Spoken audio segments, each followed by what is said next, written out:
राम राम जी मित्रों।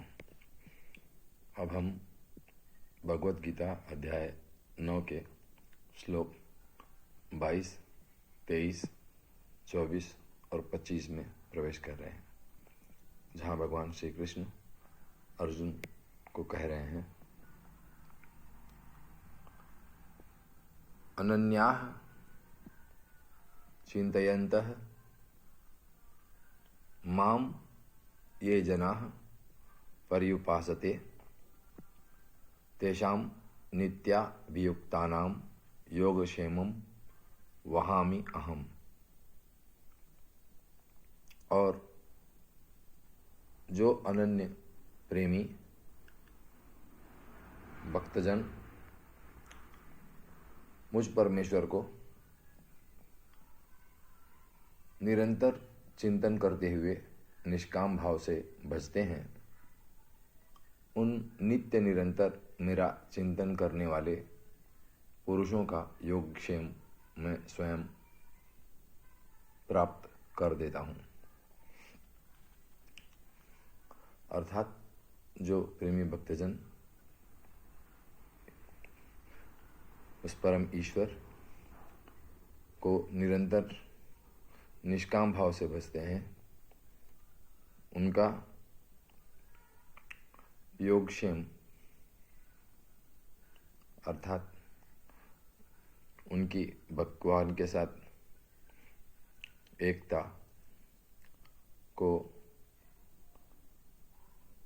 भगवान प्राप्त करा देते हैं। अगले श्लोक में भगवान श्री कृष्ण कह रहे हैं, ये अपि अन्य देवताः भक्ताः यजन्ते श्रद्धया अन्विताः ते अपि माम एव कौन्तेय यजन्ति अविधिपूर्वकम्।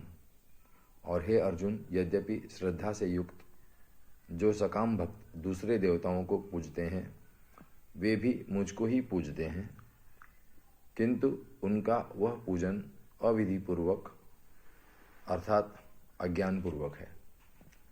यानी कि वो यहाँ पे यही कह रहे हैं कि सकाम भाव से यदि पूजन किया जाए तो भी वो पूजन भगवान श्री कृष्ण तक तो पहुँचता है, लेकिन वो पूजन अज्ञानतावश किया गया हुआ है।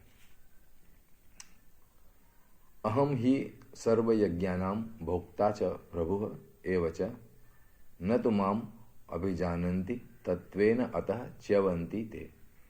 क्योंकि संपूर्ण यज्ञों का भोक्ता और स्वामी भी मैं ही हूँ, परंतु वे मुझ परमेश्वर को तत्व से नहीं जानते, इसी से गिरते हैं अर्थात पुनर्जन्म को प्राप्त होते हैं।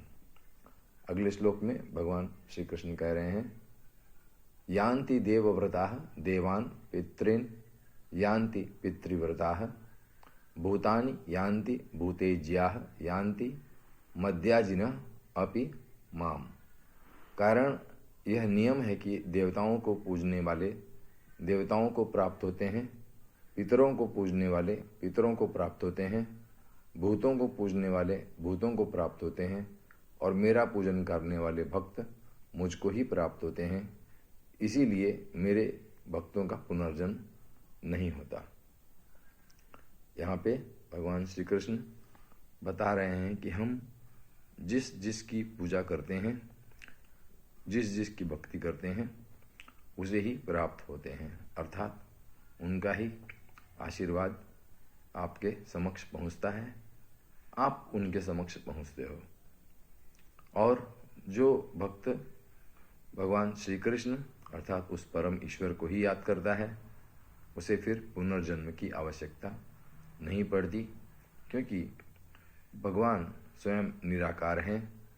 तो वो जो उस निराकार की उपासना करते हैं, उस भगवान की उपासना करते हैं, जिसे भगवान श्री कृष्ण बता रहे हैं कि वे स्वयं हैं, तो उन्हें फिर पुनर्जन्म की ज़रूरत नहीं पड़ती। वे मोक्ष में, वे साक्षी भाव में पहुंच जाते हैं, जहाँ न कोई आदि है न कोई अंत है।